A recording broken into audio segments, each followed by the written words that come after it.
Selamat pagi Ibu dan teman-teman, perkenalkan saya Niko Mangayu Pramta Kumala sebagai perwakilan dari kelompok 3. Pada kesempatan kali ini kami dari kelompok 3 akan mempresentasikan materi yang telah kami dapatkan, yaitu siklus akuntansi dalam UMKM, serta hasil observasi yang telah kami lakukan pada UMKM KWT Eka Cita. Nah, sebelum beranjak ke materi, izinkan saya memperkenalkan anggota kelompok saya terlebih dahulu. Yang pertama ada saya sendiri, Niko Mangayu Pramta Kumala, dengan NIM belakang 1056 sebagai penyaji yang pertama. Yang kedua ada Siti Masita dengan NIM belakang 1058 sebagai penyaji yang kedua. Yang ketiga ada Adinda Sela Hafisa dengan NIM belakang 1117 sebagai penyaji yang keempat. Yang keempat ada Nima Derita Yanti dengan NIM belakang 1121 sebagai penyaji yang keenam.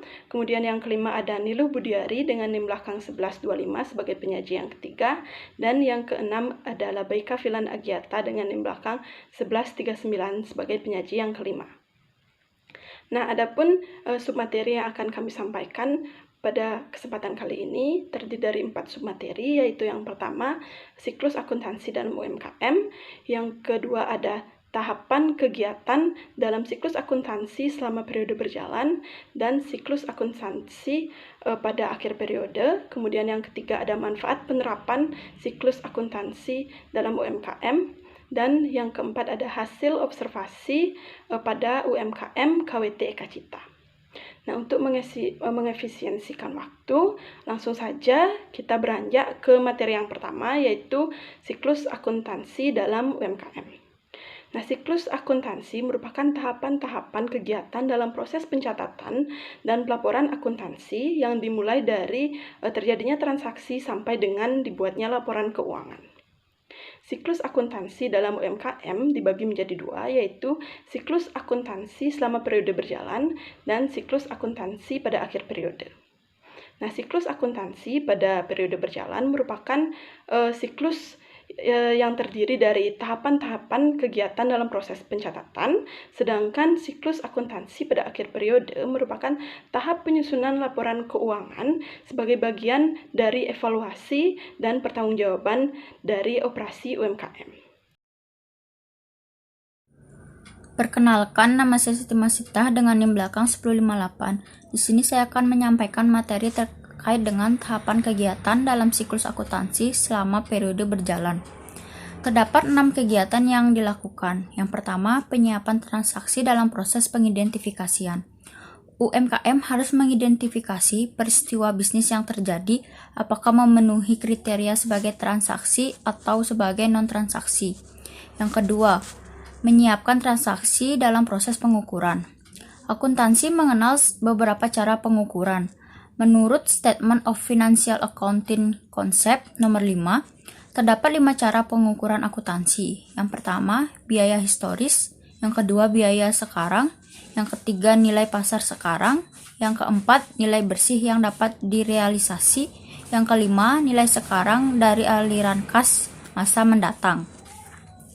Akuntansi lazimnya menggunakan biaya historis atau historis cost sebagai pengukur dalam transaksi, karena biaya historis ini dianggap paling objektif. Hal ini juga diterapkan pada akuntansi dalam UMKM. Yang ketiga, penyiapan transaksi dalam pendokumentasian. Setelah transaksi diukur, maka UMKM lazimnya mendokumentasikan transaksi tersebut ke dokumen yang disebut bukti transaksi. Bukti transaksi dapat berupa kertas maupun elektronik yang dapat berasal dari internal maupun eksternal. Kemudian yang keempat, penyiapan transaksi penulisan di buku harian. Setelah mendapatkan bukti transaksi, diperlukan pencatatan di buku harian untuk mendeskripsikan transaksi yang terjadi. Pada dasarnya, penulisan transaksi di buku harian tidak mendasarkan aturan tertentu, karena penulisan di buku harian berfungsi untuk mendeskripsikan transaksi sesuai keinginan administrator atau bagian keuangan UMKM. Sekian yang dapat saya sampaikan, akan dilanjutkan oleh teman saya. Terima kasih. Perkenalkan, saya Niluh Budiari dengan NIM 1817051125 akan melanjutkan presentasi dari rekan saya sebelumnya. Untuk tahap selanjutnya yaitu pencatatan transaksi penjurnalan. Apabila penyiapan transaksi diselesaikan, maka pelaku UMKM melanjutkan kegiatan dengan melakukan pencatatan transaksi pertama, yaitu penjurnalan.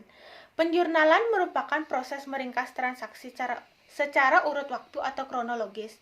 Penjurnalan atau peringkasan transaksi harus tetap mencantumkan informasi-informasi penting transaksi yang bermanfaat untuk proses akuntansi.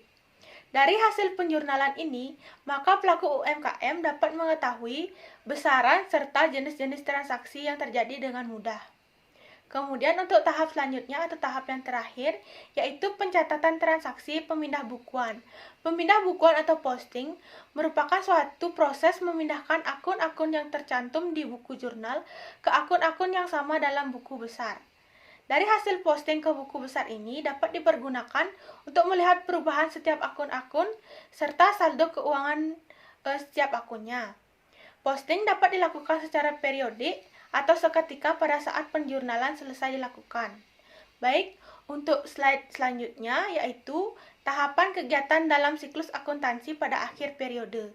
Siklus akuntansi pada akhir periode terdiri dari 7 kegiatan. Yang pertama, penyusunan daftar saldo sebelum penyesuaian. Daftar saldo sebelum penyesuaian berisi saldo-saldo setiap akun yang terdapat di buku besar utama sebelum dilakukan pencatatan penyesuaian.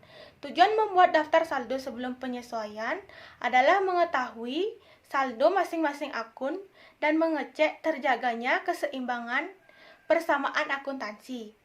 Kemudian yang kedua, pencatatan penyesuaian. Pelaku UMKM dituntut melakukan pencatatan penyesuaian yang lazimnya dilakukan pada akhir periode. Dengan demikian, pencatatan penyesuaian dimaksudkan agar laporan keuangan menyajikan informasi yang sesungguhnya. Kemudian yang ketiga, penyesuaian daftar saldo setelah penyesuaian. Daftar saldo setelah penyesuaian berisi saldo akun-akun pada tanggal tertentu setelah dilakukan pembaruan atau update karena adanya pencatatan penyesuaian. Sekian dari saya. Materi selanjutnya akan dilanjutkan oleh rekan saya. Baik, perkenalkan nama saya Adinda Sila Hafiza dengan NIM belakang 1117. Di sini saya akan melanjutkan materi mengenai tahapan kegiatan dalam siklus akuntansi pada akhir periode. Langsung saja untuk tahapan yang selanjutnya, yaitu tahapan yang keempat mengenai penyusunan laporan laba rugi. Di mana dalam laporan laba rugi berisi akun-akun pendapatan dan akun-akun biaya. Berdasarkan laporan laba rugi ini, maka UMKM mengetahui apakah kegiatan bisnisnya akan menguntungkan ataupun merugikan. Kemudian untuk tahapan yang selanjutnya yaitu tahapan mengenai pencatatan penutup. UMKM juga memperhitungkan pengembalian ekuitas ke elemen ekuitas dengan cara memindahkan elemen pengembalian ekuitas yang dilakukan selama periode berjalan ke elemen ekuitas. Untuk memindahkan akun-akun tersebut, maka UMKM melakukan pencatatan penutup atau closing entries. Kemudian untuk tahapan yang selanjutnya yaitu tahapan yang keenam mengenai penyusunan laporan perubahan ekuitas, neraca, dan laporan arus kas. Setelah pencatatan penutup, maka tinggal hanya informasi saldo akun-akun real yang tersedia. Akun-akun real ini terdiri dari akun-akun yang merupakan aset, utang, dan ekuitas. Berdasarkan informasi keuangan tentang saldo akun-akun real ini, maka UMKM dapat menyusun neraca, laporan perubahan ekuitas, dan laporan arus kas. Kemudian untuk tahapan kegiatan yang terakhir, yaitu tahapan yang ketujuh mengenai pencatatan pembalik. Setelah menyelesaikan penyusunan laporan keuangan, pada dasarnya akuntansi lebih menjalani satu siklus secara penuh.